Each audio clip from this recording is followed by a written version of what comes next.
then it's kind of different to actually do violence. I guess there's this thing called moment of truth. Well, Bardo to some Arizona. I'm a fan of hers, This. She's screaming. She's just straight screaming. I'm just going, why? Why?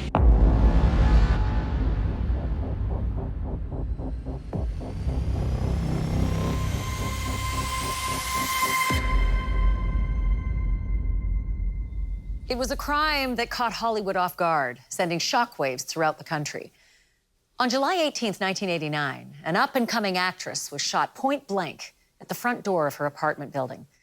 Her killer was captured the next day, and his trial was almost as frightening as the crime itself, revealing the many ways the murderer stalked his young victim and all the people who knew he was doing it. A Hollywood murder will always capture the imagination of Americans. It was hard to become famous back in the late 80s and early 90s. Rebecca Schaeffer was on her way.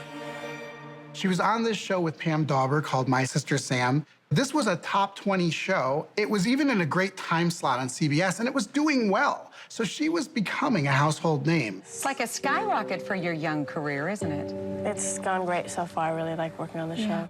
We lose Rebecca Schaeffer because a deranged fan was so upset that she didn't love him the way he loved her. It sounds corny, but she was all sunshine and lightness. I was Rebecca's agent during My Sister Sam. She had no desperation of wanting to become a star. She didn't have that liquid dripping from her mouth that I recognize from wannabes.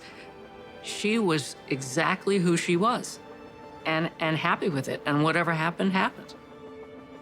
Her parents were extremely nervous, and they were saying, we're very concerned about this, there are strange men here. I said to them, oh, you don't have to worry about Rebecca. She's the smartest, most grounded young actress I've ever known. She'll be fine. And it haunts me every single day. In July of 1989, I was a detective at Wilshire Division. We had our radios on, and we could hear a call come out of shots fired, victim down. It came from a good portion of the city, maybe a half block south of Beverly Boulevard. They get out there and call us and say, she's expired. It looks like it's Rebecca Schaeffer. So my partner and I start getting phone calls from people saying, hey, you need to look at this guy, Robert Bardo. He's been to the studios trying to get in to see her. So right away, we had someone to look at. Later on that evening or early morning, we got a call from Tucson, Arizona. A detective there said that they have Robert Bardo in custody. Now, police said the suspect tried to kill himself this morning on Interstate 10. The 19-year-old has been booked into the Pima County Jail, but may not stay for long. L.A. police want Bardo extradited to Southern California to face first-degree murder charges. He was running in and out of traffic, wanted to get hit by a car, said he had just killed a movie actress in Los Angeles. I was at my home, and I got a call from one of the producers of the show.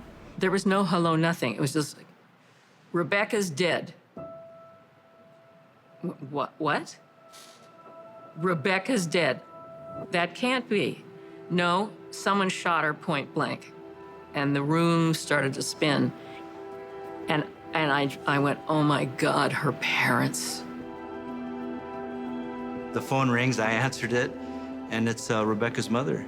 And she's in tears, and she says, please tell me. You have to tell me, is my daughter dead? I need to know.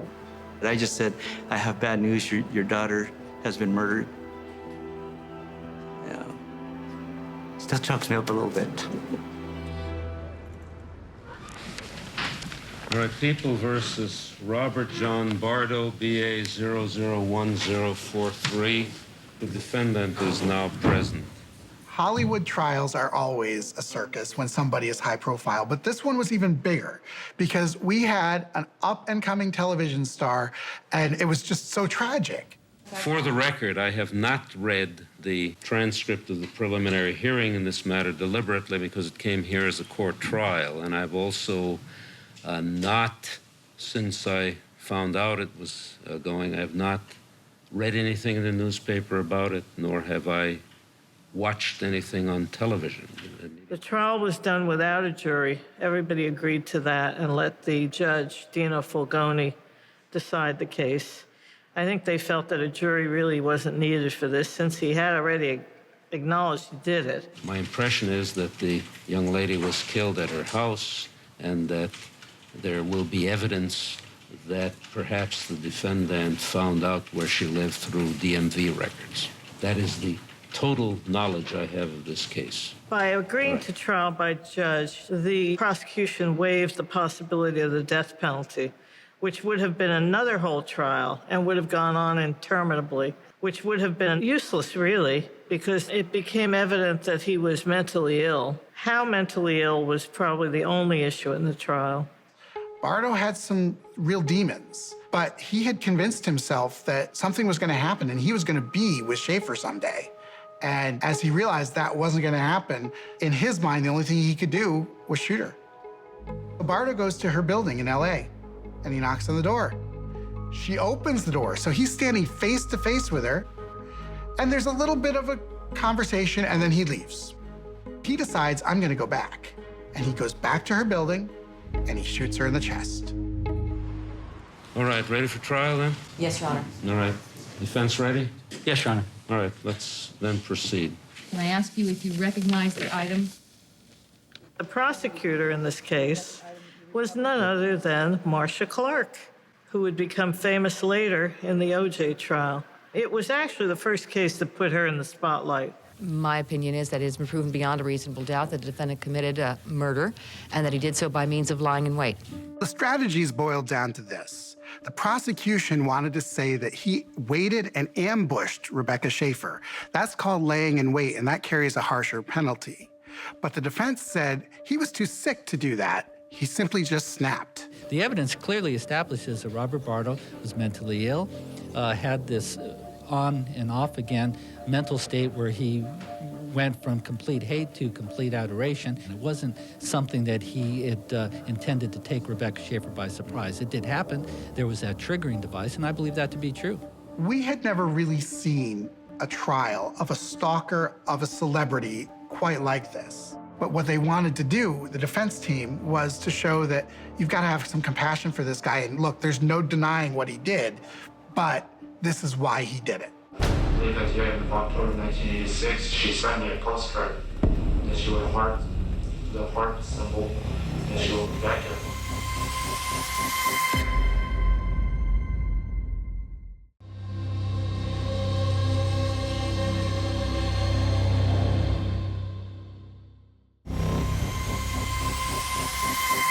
Immediately after his arrest on July 19, 1989, Robert Bardo admitted to killing actress Rebecca Schaefer. Her killer's trial in 1991 would focus on how he did it. The prosecution alleged that Bardo ambushed Schaefer by lying in wait, a form of murder that carries a harsher penalty. But the defense claimed he could not have killed her in that manner due to his history of mental illness. Did you have an occasion to conduct an evaluation on Mr. Robert Bardo, the individual seated to the far right of counsel? Yes, I did. I was hired by a defense attorney to examine Robert Bardo, and I had done a very large study for years of individuals who threatened and attacked public figures, both Hollywood celebrities and members of the United States Congress. As I told you yesterday, I'm Dr. Yates, and your attorney has had the court appoint me to evaluate you. If I'm called to testify, then anything I know can be brought out in court. I understand. Good. I examined Robert Bardo in the LA County Jail, and on the first day of the interview, it was quite evident that there was something profoundly wrong with him. What did that evaluation consist of, Doctor? In addition to examining Mr. Bardo directly, I also had occasion to review a number of documents concerning him. A set of records from the school district that includes many of the writings of Mr. Bardo from early in 1984. the records from the Palo Verde Hospital in Tucson, Arizona, what appears to be the complete file from the Tucson Psychiatric Institute, where he was hospitalized in 1985. His teachers recognized that he had a higher than average IQ and had actually been a straight A student as far as he went in school. So it was not his intellectual capacity, but he was very emotionally impaired, and that had been thoroughly documented throughout his childhood and early adolescence. When you were employed with the Sunnyside School District, did you know him to be involved in threats of violence towards other students? Yes. What do you recall about that? Well, when he was referred to me in mid-January of 1984, the concern was more for his anger in the classroom and maybe some hostility expressed toward himself. But there also were students in the classroom that would have a tendency to tease him, and he would become very angry and hostile toward them. Were there threats ever expressed by Robert that he would kill one of these students? Yes. The notations below, the people at the school did a good job of stopping me from killing myself. They made a mistake because they saved the devil.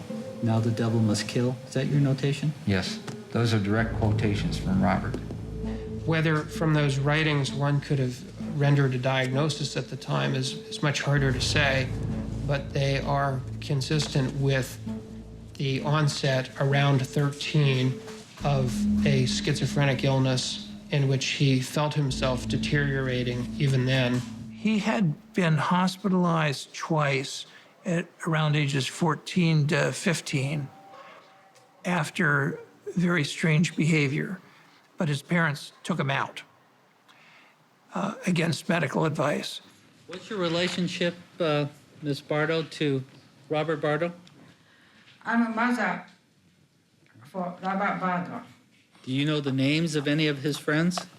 I don't know. Did Robert have any girlfriends, as far as you know? No. Did you ever obtain medication from the doctors for Robert? I don't remember. He had a pattern of latching on to targets. One was this woman in New England who'd been in the press a lot for a pilgrimage she made to the Soviet Union during the Cold War. I think her name was Samantha Smith. He had received a reply from her to one of his letters, of course, that led him to think there was a special relationship, just as has happened with countless other mentally disordered people who receive replies from celebrities. Did you become aware as to whether or not Robert ever took a trip to see Samantha Smith? Yes, we found out that they picked him up in Maine, in the hometown of Samantha Smith, and the only way they caught him was that he happened to ask the police for directions to go to her house. What we see as a common dynamic in stalkers is that they are driven by a sense of idealization. Oh, you're the best person in the world. If I could just have you, I could be happy. You know, you've got a perfect life. You know, I want to be part of that life. I am part of that life now, you know, in their own delusional thinking. Now, there were diversions. He was very interested in a singer named Tiffany. He was interested in a woman named Debbie Gibson. He made pilgrimages to find them, to stalk them, without success.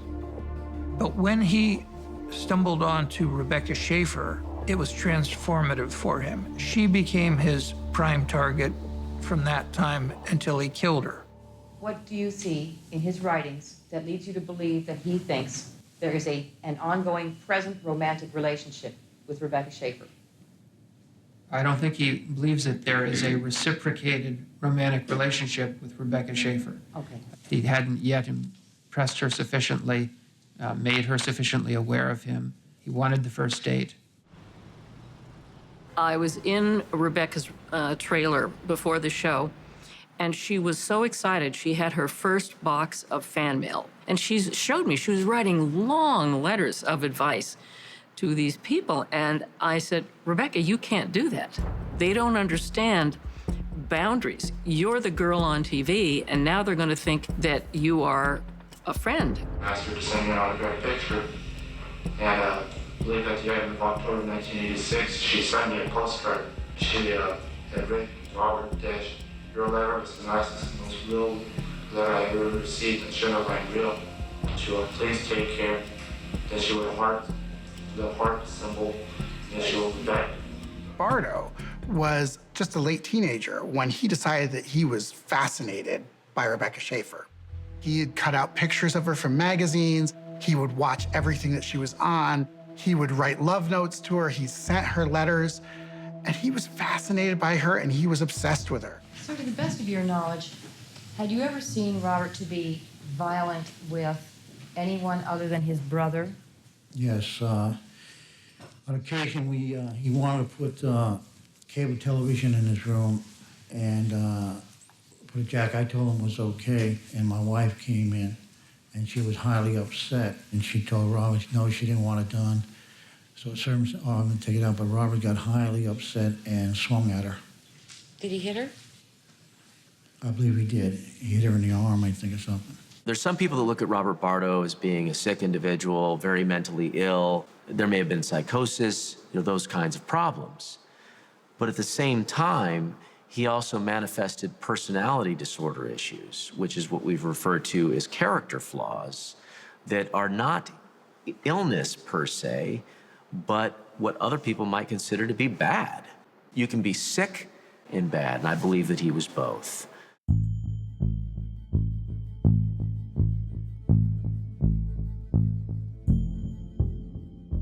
When I got to LA, it seemed like LA was what the streets had on me.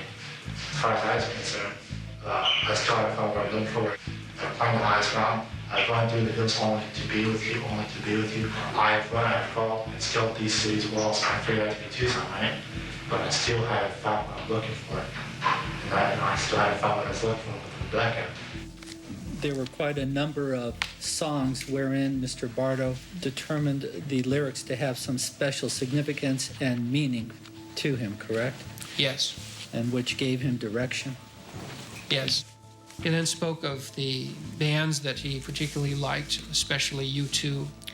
He again talked about the song Exit and quoted the lyric, pistol weighing heavy, heart beating. He said he thought that's what would happen when he first met Rebecca Schaeffer. Quote, it's like I love you, but if you're going to be some arrogant kind of person, you're no good anyway, end quote. He was, for the most part, emotionless and had a flat emotional appearance.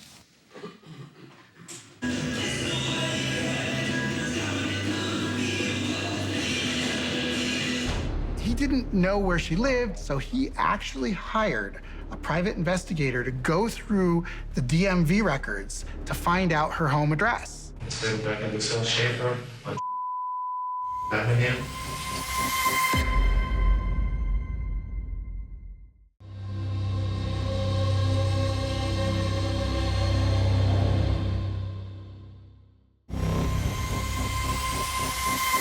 In May of 1987, Robert Bardo took a bus from his home in Tucson, Arizona, bound for Los Angeles, to find and meet the object of his obsession, actress Rebecca Schaeffer. It would be the first of several trips that he'd make to LA between 1987 and 1989, and it would mark the start of a dark and fateful journey into madness that would end in a brutal killing. In the course and scope of your duty, sir, you come into contact with what I'd like to refer to as stargazers, that is, civilians who are interested in following the careers and the lives of the stars. Yes. Can you tell me, sir, if you know whether or not an actress by the name of Rebecca Schaeffer had been working at the Burbank Ranch Studios taping a show entitled My Sister Sam? Yes. Rebecca and I were on a break in her trailer. We got a call from the gate, the guard at the gate. And he said, there's a man out here who is just fighting and insisting on seeing Rebecca. He says he knows her and that she wants to see him. I looked at Rebecca and I said, there's someone here. And she went, no, I don't know who that is. And so I said to the guard, no, show him away. That was the first time Bardo showed up. Then a couple of weeks later, we got the call again. And we said, no, you can't come in. But he tried to climb over a gate. And so there was word on the set that a crazy man was really trying to find her. When those phone calls were coming in, did you personally have conversations with this man? Yes. And he proceeded to tell me how much he was in love with Rebecca and that my officers had thwarted his previous attempts to get on to see her, and he didn't understand why, because he just loves her. I was trying to find out if he had ever had any psychiatric trouble or anything like that, negative on that. He responded to your question about whether he had psychiatric problems in the past as no, he did not have any. Right. I made my way back to the Burbank airport, went back to Tucson, Arizona, flight back. I was thinking about it, I should return back to LA to again attempt to find her. And with that, I carried a sense of animosity towards Rebecca Schaefer.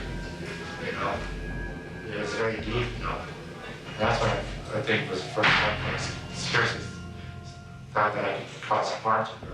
What we see in stalkers that have a narcissistic component to their personality is the tendency to idealize and devalue.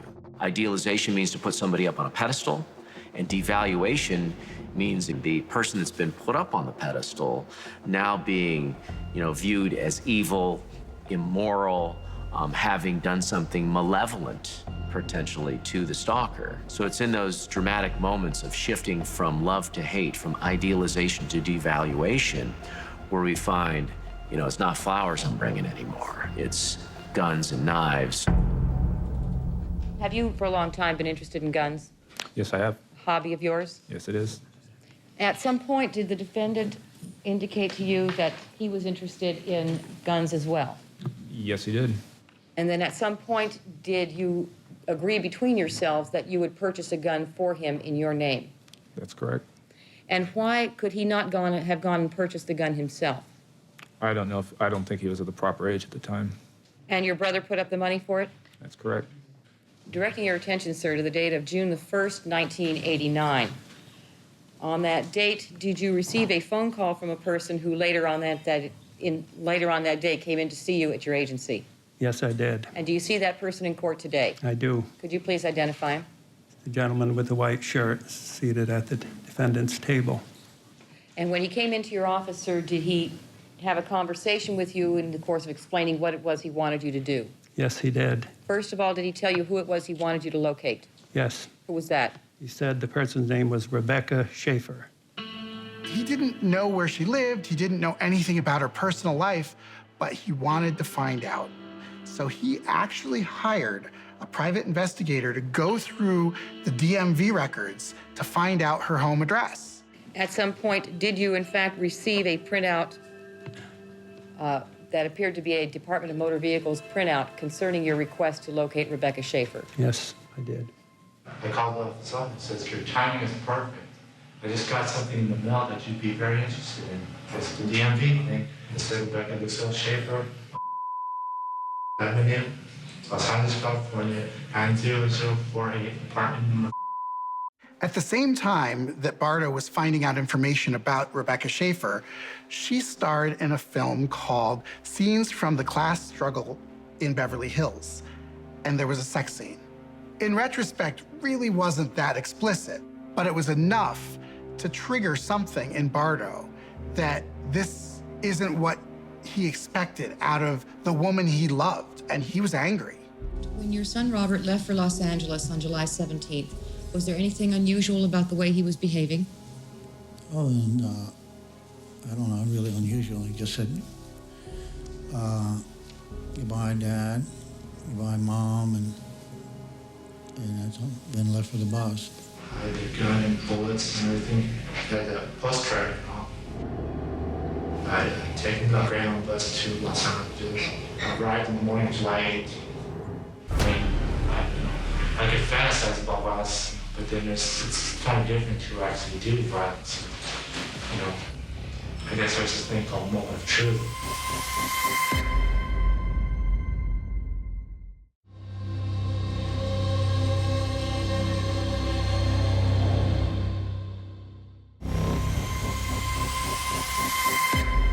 On July 18th, 1989, Robert Bardo arrived in Los Angeles as a last attempt to find Rebecca Schaefer. But on this trip, he came equipped with the address of her home and a Rossi 357 Magnum. I had taken the Greyhound bus to Los Angeles. I arrived in the morning of July 8th. So I went to I was expecting more of a glamorous place for her to live, you know. It seemed very mundane or very down to earth. So I went around, went into the alley, loaded up the 357 Magnum. And I just remember when my sister said about calling her.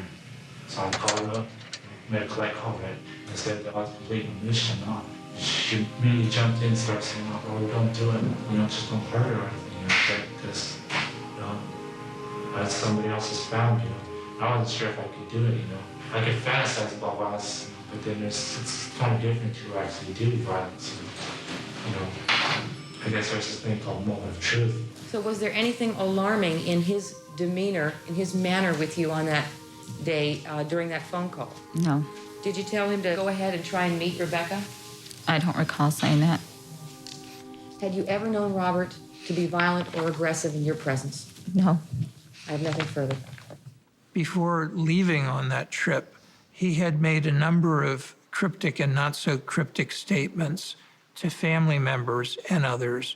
And a number of those statements could be put together to say he had the intent when he left to come to LA to kill Rebecca Schaefer. There's been some other things, you know, like I'm going to kill Rebecca Schaefer, imagine Rebecca Schaefer's going to keep repeating it, you know. And this is stuff that I kept to myself, you know, except the letters I was going to give to my sisters, you know. My sister was preparing to go to the airport and give her the letter. I told her to open it up on the airplane. What she did. Do you recognize that envelope? Yes. And is that your name on the front? Yes. And showing you the letter itself, starting with Dear Arlene. Is this the letter that you recognize having read on the plane? Yes. It appears to be the letter. I was talking about that something about the obsession of, and I put RS 1967 to 1989, you know. He had already concluded in his mind that she had fallen from grace. He had her up on a pedestal based upon the roles that she had taken in terms of My Sister Sam, and now she had moved into a different role that he had seen her in, and that enraged him. And he was very much seeing her in that black and white point of view, that she had gone from, you know, this angelic kind of person to somebody that was doing evil things. And I believe he went there that day to kill her. Did you have any kind of unusual experience when you were at Jay's Market on the morning of July 18th, 1989?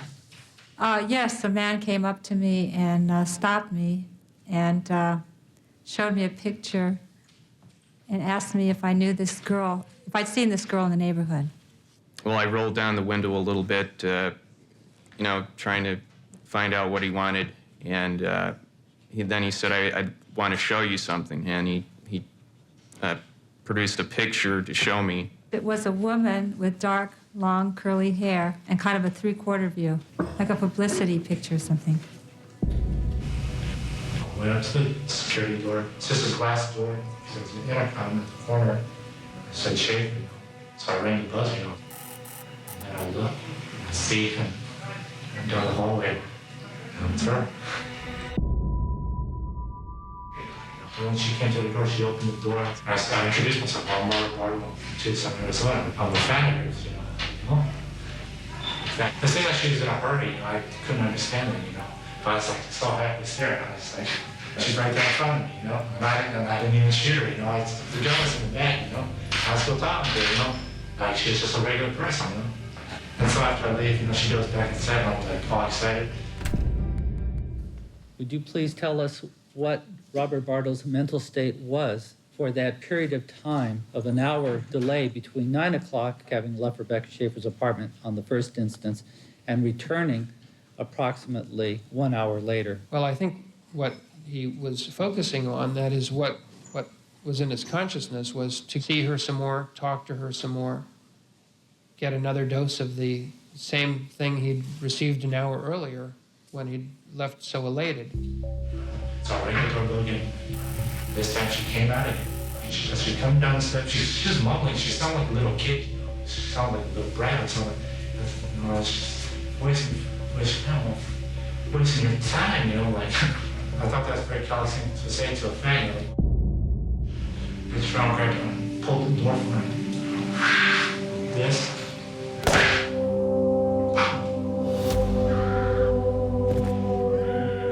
Blood hit her here. Blood squirted out. And she was just screaming. Looking at her, oh my God, I killed someone. Oh no. She was going, why? She's screaming. She's just straight screaming. Why?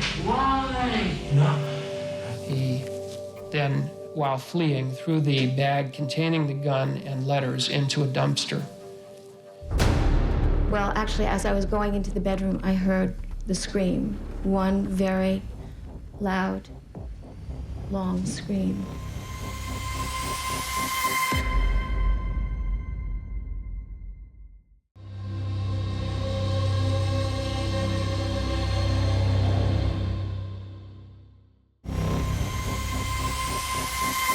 The country watched as public defender Stephen Galindo argued that his client, Robert Bardo, was mentally ill and could not have premeditated the murder of Rebecca Schaefer. But the assistant district attorney was a rising star. Her name was Marcia Clark. Yes, that Marcia Clark. And in Bardo's case, she set out to prove that he not only pre-planned the crime, he also stalked Schaefer like prey and then killed her after lying in wait. Clark's strategy started with efforts to discredit the defense's key witness. Why? She's screaming. She's just straight screaming. Why? No. The fact that there was a rejection in the moment was on top of what had already happened in his perceptions. There was no other reason to go there with a firearm other than to kill her. He then, while fleeing, threw the bag containing the gun and letters into a dumpster. The bag and the things that had been in his hand were bloodied, and that he saw blood on his sleeve. He said, quote, "I was amazed. It was human blood, Rebecca Schaefer's. She was a human being," end quote. In your opinion, doctor, when he, Robert Bardo, approached Rebecca Schaefer's door on the second incident, was his mental state as such that you would conclude his purpose was to take her by surprise somehow? I don't think so. The second time that he went, she came to the door, and what he described to me was that she had an annoyed look on her face. It was that look of annoyance, the experience of rejection, that led to his pulling the gun and shooting her. Well, then let me ask you this, doctor. Did you ask him, as he came out on the bus from Tucson, how he was planning to kill her? Did you ask him that? No, I didn't. Did you ask him what his thoughts were on the bus from Tucson? No. Did you ask him whether he planned to take her by surprise? No. At the time you interviewed him, you knew that that was the essence of what he was charged with, did you not? I knew about the lying in wait allegation. Then when you testified for us in conclusory terms concerning about what happened that morning, you were not, in fact, testifying from your personal knowledge, were you? That's right. In fact, you were testifying to what you'd read in reports and transcripts, and most importantly, the defendant told you. Isn't that correct? All of those, that's right. And out of all those sources, the only one that you interviewed personally, face-to-face, was the defendant. Correct. I take it then that you did not ever speak to Dr. Mayer of Palo Verde Hospital. That's correct. Nor did you ever speak to Dr. Mall of Tucson Psychiatric Institute. That's right. Considering it now, doctor, as you think about it, do you not think that the fact the defendant may have lied as to critical aspects of the case is an extremely important indicator as to whether or not you should rely on statements that he made to you? I think it is. I was very unimpressed with the doctor's conclusions as being ill-based on very thin evidence. His credentials were impressive, but his work was not. I guess that is my position. Well, sure. Of course, the district attorney has to take that position because otherwise then they would be agreeing with the defense and we wouldn't have a need for continuation of the trial. Does that look like an intercom to you? Yes, it does. Had you ever been in Ms. Schaefer's apartment? Yes. Several times. Yes. Did the intercom work? No. So when someone buzzed at the front door to the building, in order to find out who was there, she would have to go to the door or look outside her door. Yes. So every time you buzzed, she would look out her door to see who was there and then come to the door only after a while. Yes, she would. Was your apartment anywhere near the apartment belonging to Rebecca Schaefer? Right next door. Okay. Did you share a common wall with her? We did. Our bedrooms backed up to each other. I heard her buzzer, and then I realized it was Rebecca's because I heard her come out of her apartment. I started walking to the kitchen so that we were paralleling each other. At the point that I got to my door is when I heard this blast. So you were standing basically inside your hallway and you heard Rebecca's footsteps pass your door? Yes. Did you hear any voices before the blast? None.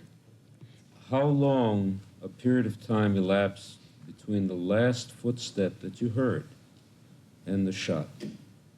Half a second. A second. Very brief period of time. And after the shot, you heard Miss Schaefer scream, is that correct? Yes. Did you hear any screaming before the shot? I did not. Okay. What happened next? What happened is I was on the phone to the 911 people, and I heard, well, actually, as I was going into the bedroom, I heard the scream. One very loud, long scream.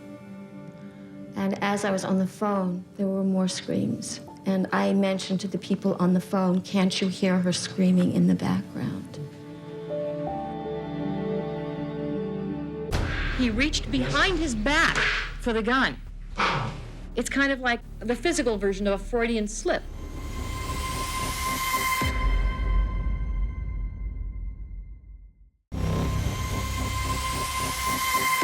After 5 weeks of testimony, the defense and prosecution would make their closing arguments directly to Judge Dino Fulgoni. It was a bench trial with no jury, so the judge alone was tasked with not only rendering the verdict, but also the penalty.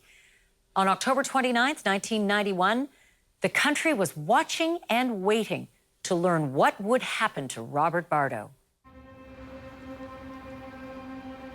Robert Bardo, it's clear, suffered from extreme vacillations of emotions, contradictory emotions, flipping between the two emotions simultaneously. This condition of Robert Bardo is what separates this case vis-a-vis the lying in wait theory from all other cases. Dr. Dietz was clear and unwavering in his opinion that Robert Bardo did not form the intent to kill until that triggering device occurred. The triggering device being the irrational perceptions of Robert as he saw Rebecca Schaefer walking towards him on the second visit. Robert Bardo is not guilty of first-degree murder, is not guilty of having committed that murder while lying in wait, and is guilty only of second-degree murder because he had an intent to kill at a time when he did not premeditate and deliberate. I am not trying to put forth a position that I think this defendant was perfectly sane and perfectly normal. I am not. I am saying that there is something less severe than psychosis to explain this behavior. The thing about this ambivalent story, Your Honor, and the story of vacillation is that it finds no mention in any pre-offense statement by this defendant. And he made many pre-offense statements. The court has reviewed them. His letters to Rebecca Schaefer, the letter to Arlene. And that letter is the only truthful statement we have from this defendant about what he meant to do. Now, try as I might, Your Honor, I simply could not detect any ambivalence in that letter. For that one time, that one moment, Your Honor, the defendant spoke his own mind. And the words he spoke described a plan of cold and calculated murder. When the defendant, he was in the moment and he was reliving the crime, his body unconsciously did what really happened, while his mouth spoke the contradictory words of the fabrication he was attempting to put over. I grabbed the door, gun still in there, He described fumbling with the bag held in front of his body, and he verbalized drawing the gun out of the bag. But even as he was saying that, Your Honor, he reached behind his back for the gun, grabbed his gun from behind him, and fired. It's kind of like the physical version of a Freudian slip. Putting it all together, he loaded the empty chamber, put the gun in his waistband, went to the door, rang the buzzer, stepped back, and waited until Rebecca Schaefer came out onto the porch and fired.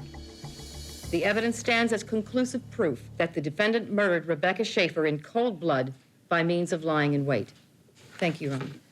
You have the incontrovertible fact that Rebecca Schaefer was killed by a bullet that went in at an extreme angle to the horizontal. You have a man who's been planning and premeditating to kill someone. He has already formed an intent to kill as a result of premeditation and deliberation. It's been thought out. He has decided to do it. He's bought a gun for the purpose. He's bought a bus ticket. He's taken the bus. He's come over there. Are we to believe this is not premeditated? The crime is at least a premeditated first-degree murder. The law is very unforgiving of mental illness, and still is. It's not a good defense. It's rarely successful. The circumstances, as testified by Ms. Marta, that very, very shortly after she heard the last step, there was a shot. Clearly, not enough time for any conversation to occur. It implies that somebody rang the bell for the purpose of luring her out of her apartment so that she could be killed. I find the defendant guilty of first-degree murder, both as premeditated and lying in wait. And I find the special circumstance of lying in wait in that he killed intentionally while lying in wait to be true.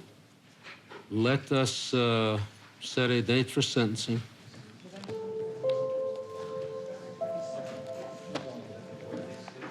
Bardo was severely schizophrenic. He's serving his time. He's probably not getting treatment, and in a way, that's the cruelest thing you can do to a mentally ill person. But there's a lot of them in there.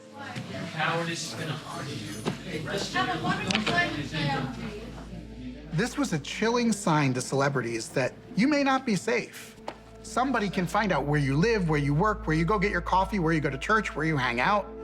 Rebecca Schaefer didn't wake up that day thinking this is the last day of my life. Rebecca Schaefer woke up that day and her life was cut short and she never saw it coming. Her parents really touched me. Although I only met them once at the trial, but they stayed with me. I hope the Schaefers are okay. I really try hard to forgive myself and let go of the guilt. You can't do that when a 20-year-old is just shot down in cold blood. You can't do it. Rebecca Schaefer's murder resulted in stringent new stalking laws enacted around the country and eventually around the world. In California, then-Governor George Deukmejian ordered the DMV to restrict the release of public information.